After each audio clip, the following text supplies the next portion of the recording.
4 लोगों के बैठे होने के बावजूद भी इसने काफ़ी अच्छा परफॉर्म करा। नेचुरली एस्पिरेटेड इंजन से आप ऐसी उम्मीद नहीं लगा सकते। अगर गाड़ी पावर बैंड में ना हो और लो आरपीएम पे हो तो वहाँ पर फ्यूल कंजप्शन ज़्यादा होता है और टाइम भी लगता है। जब तक आपका टर्बो स्पूल नहीं होगा तब तक वो पावर नहीं देगी। मतलब इतना कंफर्टेबल हूँ, मन कर रहा है कि थोड़ा सा सो जाऊँ। मसाजर की जगह वेंटिलेटेड सीट्स होती तो कितने काम की होती। ज़्यादा सही रहता। ये लोगों के जेब पर भारी नहीं पड़नी चाहिए और ये मैसेज पहुंच जाना चाहिए हर उस बायर को जो स्कोडा चला रहा है। और सर्विस में जब आप उसे रुला दोगे तो उसको लगता है कि उसके साथ धोखा हो गया। कुशाक 2026 में जितने भी चेंजेस हुए थे, जो नया ऑफर किया था स्कोडा ने, वो हमने आपको पिछली वीडियो में बता दिया था। इस वीडियो में हम इसको ड्राइव करने वाले हैं। खास बात ये है कि नया ऑटोमेटिक आया है 1 लीटर इंजन के साथ, सामने आपके खड़ा है। इसको हम आज ड्राइव करने वाले हैं और स्कोडा का प्लान ये है कि ये ऑटोमेटिक 8 स्पीड, जिसका नाम है AQ300, धीरे धीरे सभी गाड़ियों में ये देंगे। यानी कि 1 लीटर वाली इंजन वाली जो भी गाड़ियाँ, चाहे वो स्कोडा की हो या फोक्सवैगन की हो, उनमें आपको फ्यूचर में देखने को मिल सकता है। लेकिन शुरुआत हुई है कुशाक से। कुशाक में कैसा फील ये करवा रहा है वो हम आपको बताएंगे। 8 गियर रेशियो आपको नए मिलते हैं। फाइनल ड्राइव में कितना चेंज हुआ है और इन सब चेंजेस के बाद गाड़ी कैसा फील करवा रही है वो हम देखेंगे। AQ300 इसका नाम है, तो मतलब ये टॉर्क 300 Nm के आसपास झेल सकता है, जबकि ये जो इंजन है वो आपका 178 न्यूटन मीटर का ही टॉर्क निकालता है, जो कि लगभग 55 से 60% के आसपास इसका यूज़ कर पाएगा ये इंजन इस गियर बॉक्स का। मतलब कि हो सकता है कि ये थोड़ा सा रिलायबल भी हो पिछले वाले के कंपैरिजन में।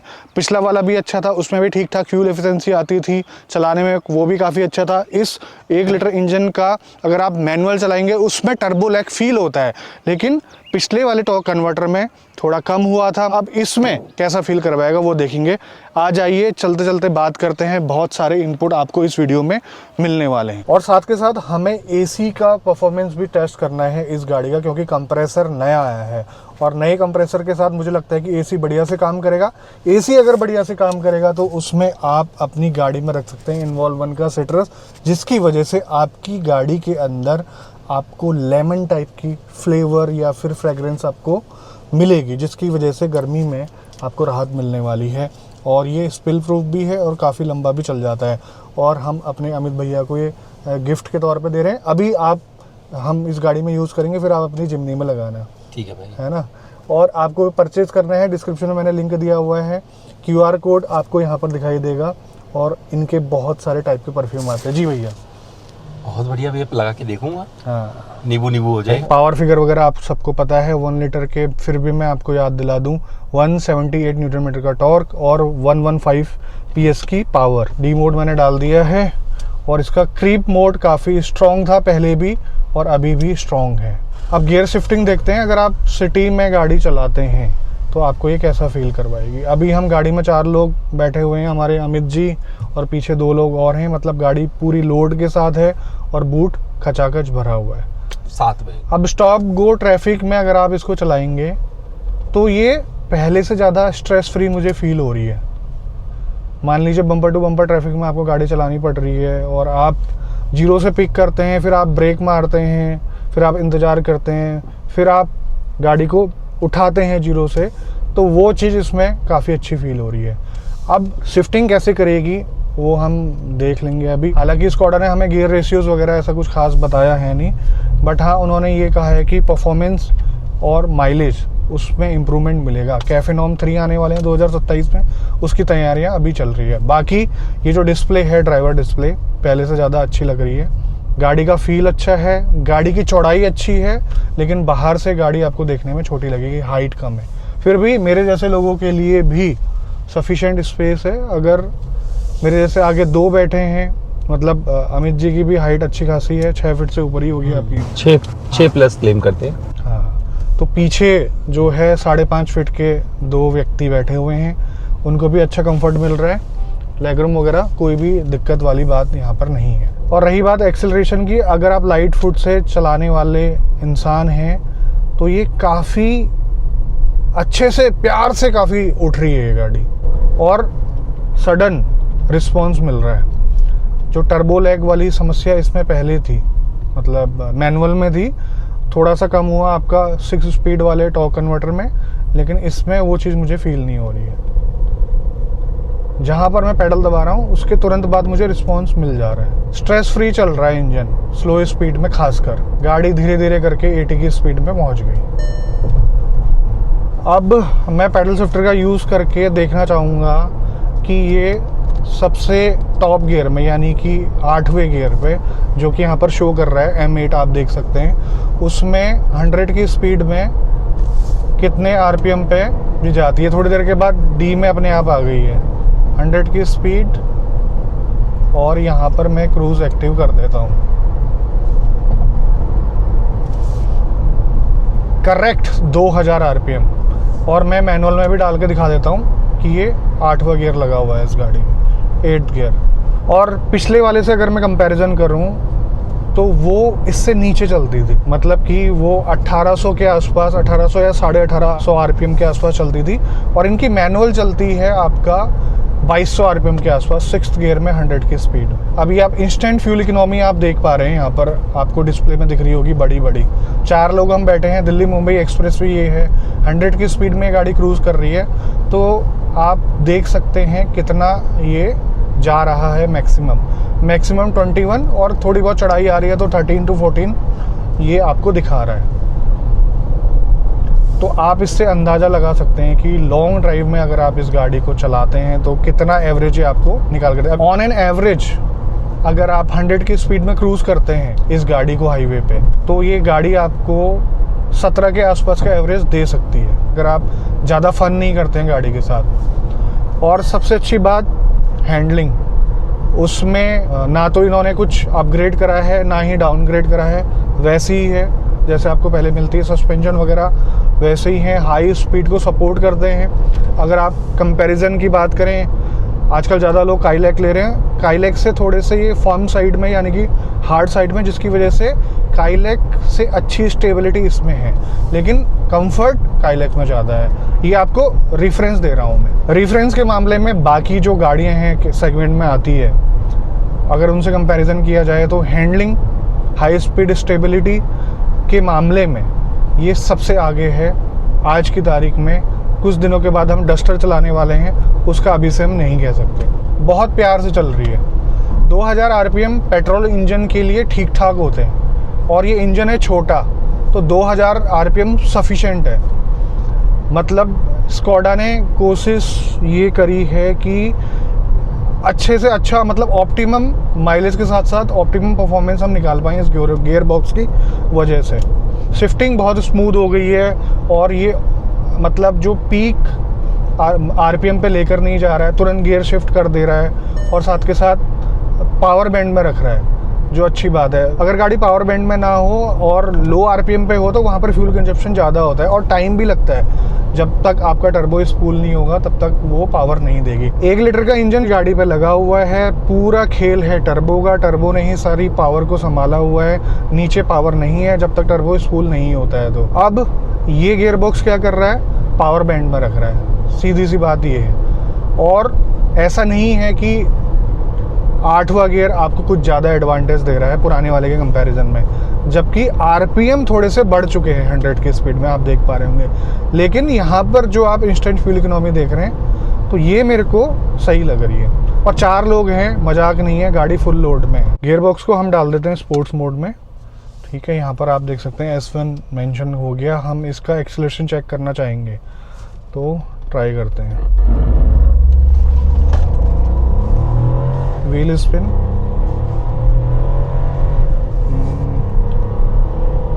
डिसेंट एक्सेलरेशन में कहना चाहूँगा। 4 लोगों के बैठे होने के बावजूद भी इसने काफ़ी अच्छा परफॉर्म करा। नेचुरली एस्पिरेटेड इंजन से आप ऐसी उम्मीद नहीं लगा सकते। और हाई स्पीड में विंड नॉइज़ आपको कम सुनाई देगी, उसके साथ साथ रोड नॉइज़ भी काफ़ी कम सुनाई देगी। तो इन चीज़ों का ख्याल रखा जाता है यूरोपियन कार्स में, जर्मन कार्स में आप कह सकते हैं। तो गियरबॉक्स मुझे इसका सही लगा। स्लो स्पीड में भी काफ़ी अच्छा रिस्पॉन्स कर रहा है, और हाई स्पीड में भी काफ़ी अच्छा। अब देखिए, एक हम टेस्ट करके देखते हैं। हम इसको 60 पे लेके आते हैं। 60 में ये गाड़ी आ चुकी है। अब मैं पेडल पूरा दबाता हूँ। टाइम लगाया डाउन शिफ्ट करने में।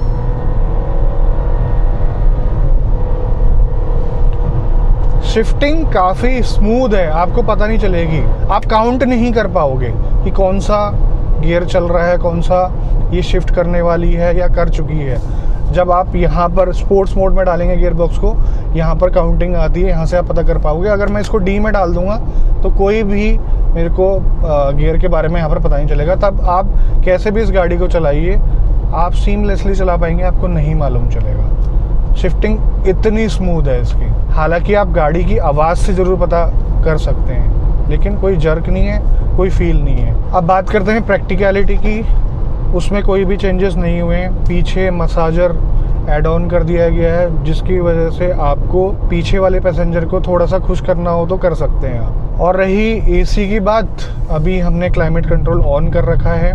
24 में हमारा टेम्परेचर है। वेंट से तो कूलिंग अच्छी खासी आ रही है, लेकिन इस गाड़ी का जो इंटीरियर है वो है ब्लैक। ये जो हीट है रिफ्लेक्ट होके आपके हाथों में फील होगी, ठीक है। वो गर्मी आपको एहसास कराएगी थोड़ी बहुत। आपको टेम्परेचर को ज़रूरत से ज़्यादा डाउन करना पड़ेगा, यानी कि आपको कंप्रेसर को, एसी को स्ट्रेस देना पड़ेगा। ब्लैक इंटीरियर के साथ सभी में है, मैं इस गाड़ी की बात नहीं कर रहा हूँ पर्टिकुलर। अगर आप 80, 85, 90 में चलाने के आदी हैं गाड़ी को प्यार से, ठीक है, और इस इंजन को लेते हैं तो पावर से डिसअपॉइंटमेंट नहीं होगा। मेरे साथ साथ अमित जी ने भी इस गाड़ी को चला लिया है काफ़ी अच्छा खासा। आपका क्या कहना है इस इंजन के बारे में, ये बताइए। मुझे लगता है कि एक डिसेंट इंजन है। मतलब बहुत ज़्यादा अगर आपने इच्छाएं पाल रखी हैं परफॉर्मेंस वाली, तो उसके लिए तो नहीं रिकमेंड करूँगा। लेकिन अगर आप एक फैमिली मैन हैं, आप रोज़ ऑफिस जाने के लिए कोई गाड़ी देख रहे हैं जिसमें थोड़ा सा फन फैक्टर हो, तो वहाँ पर डिसअपॉइंट नहीं करेगी। गाड़ी सही है। 90 के आसपास मैं गाड़ी को चला रहा हूँ और 4 लोग हम बैठे हुए हैं। सस्पेंशन मुझे काफ़ी अच्छे लग रहे हैं इसके, और 4 लोगों के बैठने के बाद ये गाड़ी ज़्यादा दबी नहीं। अगर आप कोरियंस को देखेंगे तो उसमें लोड बढ़ते ही वो गाड़ियाँ दब जाती हैं। अगर कोई ड्राइवर चला रहा होगा ना तो नींद आने लगती है बैठ के, है ना।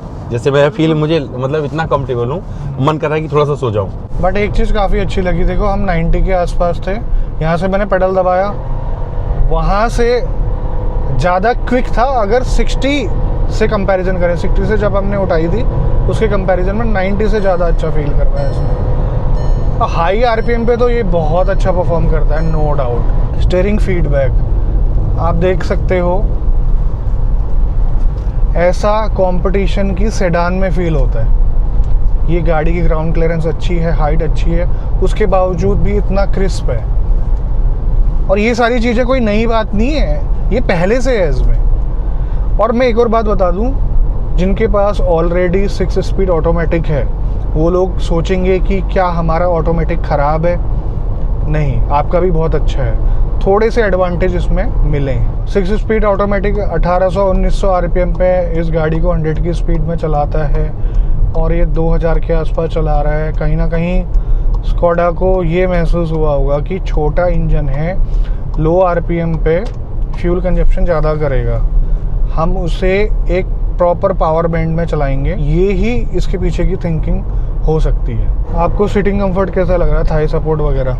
थाई सपोर्ट अच्छा है, यहाँ पे थोड़ा सा और मुझे लगता है कि हल्का सा और होना चाहिए था।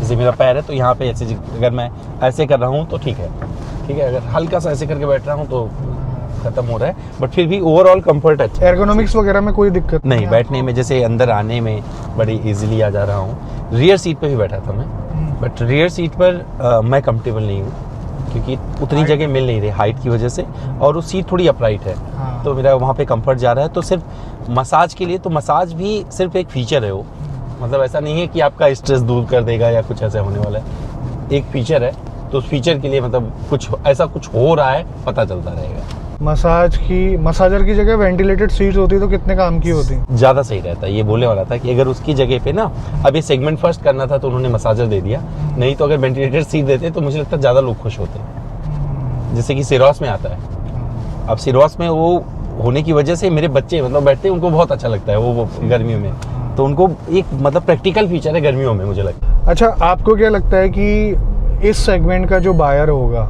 इस गाड़ी को क्यों खरीदेगा? क्योंकि मान लो इस गाड़ी को देखा, चलाने में भी पसंद आई, वो हुंडई की शोरूम में जाता है, किया की शोरूम में जाता है, वहाँ पर बड़े साइज़ की गाड़ी, प्रैक्टिकल गाड़ी, ठीक है, वो देखने को मिलेगी। तो आपको नहीं लगता कि वो उन गाड़ियों की तरफ अट्रैक्ट होगा? 100% उन्हीं की तरफ अट्रैक्ट होगा, क्योंकि क्रेटा अभी भी सेगमेंट लीडर है। सबसे ज़्यादा सेल वहाँ पे होती है और जो जो चीज़ें लोगों को चाहिए वहाँ पर मिल जाती है। बट यहाँ पर वो लोग आएंगे जो गाड़ियों को सच में जाके रिसर्च करते हैं, देखते हैं, मतलब गाड़ी खरीदने से पहले नहीं तुरंत कहीं गए और चले गए खरीद लाए, टेस्ट ड्राइव ले रहे हैं। जो यहाँ पर पहुँचेगा और जरा सा भी परफॉर्मेंस समझता है और जर्मन कारों के प्रति उसका एक है आदर है, तो 100% इस तरफ बढ़ेगा और वो डिसअपॉइंट नहीं करेगा। बट हाँ, एक जगह पे कंपनियां जो आके थोड़ा सा धोखा दे देती हैं वो है सर्विस का एक्सपीरियंस जब नहीं मिलता एक अच्छे बंदे को, खास करके वो आपका भक्त है, आपकी गाड़ियां ही पसंद है उसे चलाना, कुछ और चलाना नहीं चाहता, और सर्विस में जब आप उसे रुला दोगे तो उसको लगता है कि उसके साथ धोखा हो गया, छलावा फील करता है फिर वो। तो मुझे लगता है थोड़ा सा इस पर इनको फोकस करने की ज़रूरत है। कहने का मतलब ये है कि अगर आप इन गाड़ियों में जाते हैं, स्कोडा VW में, जब तक आपकी सर्विस पैकेज चल रहे हैं तब तक तो ठीक है। उसके बाद आप ये मन बना के चलना कि मेरा बाकी गाड़ियों के कंपैरिजन में ज़्यादा बिल आएगा। मैं सिर्फ इसलिए नहीं कह रहा हूँ कि वो ज़बरदस्ती सामान ऐड करते हैं, सर्विसेज ऐड करते हैं तब बिल बढ़ाते हैं, उसलिए नहीं। इन गाड़ियों के जो पार्ट्स हैं वियर एंड टियर वाले, वो बाकी गाड़ियों से थोड़े से महंगे हैं। स्कोडा का जो प्रेजेंटेशन होता है जब एक गाड़ियों को प्रेजेंट करते हैं ना, उस प्रेजेंटेशन का मुझे लगता है सिर्फ 60% एग्जीक्यूट कर देना तो बायर का काम हो गया। जिसे बता रहे हैं लोकलाइजेशन, जिसे बता रहे हैं सर्विस वाली चीज़ें बता रहे हैं, तो वहीं पर जिम्मेवारी खत्म नहीं होती कि भैया जैसे पैकेज खत्म हुआ तो फिर बिल लंबा चौड़ा पहुंचा दो। उसे बना के रखो, मत दो सर्विस, चलेगा सर्विस पैकेज ही मत दो। बट ये लोगों के जेब पर भारी नहीं पड़नी चाहिए और ये मैसेज पहुंच जाना चाहिए हर उस बायर को जो स्कोडा चला रहा है। स्लाविया कितना पसंद करते हैं लोग, बहुत सारे लोग हैं जिन्होंने स्लाविया खरीद रखी है। कितने लोग हैं स्कोडा की अभी भी फाबिया हैंडल कर रहे हैं उस टाइम से लेके। आपको क्या लगता है इस गाड़ी की जो प्राइसिंग है कितने से स्टार्ट होनी चाहिए? क्योंकि ऑलमोस्ट सारे फीचर बेस वेरिएंट में भी अवेलेबल, फीचर्स इन्होंने बहुत बढ़ा दिए हैं और इस वजह से मैं डाउट में हूँ कि क्या ही कीमत रखेंगे। ये हो सकता है कि इनकी शुरुआत थोड़ा सा ज़्यादा रहे। हाँ, ये 10 पार कर जाएगा। 10 के नीचे तो मैं नहीं देख रहा हूँ। अगर दिखा दिया इन्होंने तो फिर तो कुछ होगा, वही क्लैपिंग वाला सीन हो जाएगा। बट उसके ऊपर ही लग रहा है, मतलब इसके नीचे मुझे समझ नहीं आ रहा है, क्योंकि जो फीचर्स मतलब सोचो बेस मॉडल से जो फीचर्स दे दिए हैं, ऑलमोस्ट बहुत सारी चीज़ें दे दी उन्होंने बेस मॉडल में। उठा के देखो, अलॉय दे दिया, टच स्क्रीन इंफोटेनमेंट सिस्टम दे दिया, क्रूज कंट्रोल दे दिया। तो मुझे लगता है कि प्राइस पर ये बहुत ज़्यादा नीचे नहीं रह पाए। शुरुआती कीमत जो भी रखें, लेकिन जो ऑटोमेटिक है इनका 13-14 लाख में कुशाक में आ जाए तो काफ़ी अच्छी सेल्स उठा सकती है। अच्छा, इसकी प्राइसिंग पे एक चीज़ और देख रहा हूँ, कुछ वेरिएंट टकरा रहे थे काइलक और कुशाक के, आपस में हो रहे थे ना ऊपर नीचे। अब काइलक अच्छा कर रही है, तो ये जरूर चाहेंगे कि इसका जो पोजीशनिंग हो वो भी थोड़ा दुरुस्त हो जाए। इसी वजह से शायद बेस मॉडल को इन्होंने इतना अच्छे से दुरुस्त बनाया है कि बेस मॉडल में सब कुछ दे दिया है। तो अगर अब बोलेंगे कि बेस मॉडल 11.5 लाख का भी शुरू हो रहा है, तो कहीं ना कहीं से अपनी बात को जस्टिफाई कर ले जाएंगे लोग। बाकी किन लोगों के लिए है ये गाड़ी? मेरा समझना ये है जिसे सोफिस्टिकेटेड गाड़ी चाहिए, सेफ गाड़ी चाहिए, कॉम्प्रोमाइज़ नहीं चाहिए सेफ्टी में, और साथ के साथ आपको अच्छी हैंडलिंग, डायनामिक्स और कॉन्फिडेंस हाईवे पे अच्छा खासा, और फैमिली ज़्यादा बड़ी ना हो, 4 लोगों की फैमिली हो जिनकी हाइट ज़्यादा ना हो, तो उनके हिसाब से ये गाड़ी बिल्कुल परफेक्ट है। और अगर अच्छी प्राइसिंग आ गई तो उसका यूज़ केस बढ़ जाएगा। बाकी जो ब्रांड्स की जो गाड़ियाँ ले रहे हैं लोग, तो हो सकता है कि उनकी बुकिंग कैंसिल करके यहाँ पर शिफ्ट हो जाए। प्राइसिंग के ऊपर डिपेंड करता है। अब देखिए, एसी का पता तब चलेगा जब पीक समर्स आएंगे। इन्होंने कंप्रेसर वगैरह चेंज करा है और उससे क्या फ़ायदा मिला इनको, ये हमें बाद में पता चलेगा जब टेम्परेचर 40 के आसपास पहुंचेगा। बाकी वेंटिलेटेड सीट्स की अगर मैं बात करूं, इनका जो एयर फ्लो है ठीक ठाक है, लेकिन एवरेज, हाँ एवरेज है। बाकी गाड़ियां जो आती है सेगमेंट में जैसे हुंडई और किया की, उनका फ्लो अच्छा खासा है इसके कंपैरिजन में, मतलब ज़्यादा है। इससे पता चलता है कि जैसे फीचर्स को सिर्फ रखना ही प्रायोरिटी था, फीचर्स कितने इफेक्टिव और काम के होंगे मुझे लगता है वो थोड़ा आने वाले टाइम में अगले फेसलिफ्ट तक और आएगी। तो दोस्तों, यही था इस गाड़ी का ड्राइव एक्सपीरियंस। आपको समझ में आया होगा कि ये गाड़ी आपके लिए कैसी है, कैसा ये फील करवा रही है। और आपकी कुछ क्वेरीज होंगी तो आप कमेंट करना, हम आंसर करने की कोशिश करेंगे। प्राइसिंग का इंतज़ार हमें भी है, जितना आप बेसब्री से इंतज़ार कर रहे हैं हमें भी है। मुझे लग रहा है कि डस्टर की प्राइस के बाद आ जानी चाहिए इसकी प्राइस। डस्टर की प्राइसिंग जो है वो आ चुकी है, मतलब 17 को आ गई है। आप ये वीडियो 20 को देख रहे हैं, तो उम्मीद करता हूँ आपको ये वीडियो पसंद आया होगा। आज की वीडियो में बस इतना ही, मिलते हैं बहुत जल्द आपसे एक नई वीडियो में। तब तक के लिए बाय बाय, ख्याल रखिए अपना, भारत माता की जय। और थैंक यू, आपने जो हमारे साथ गाड़ी शेयर करी, हमें इस लायक समझा आपने। नहीं गजब किया, स्कोडा ने शेयर करवा दिया और ये साझा रिव्यू ही हो गया अपना।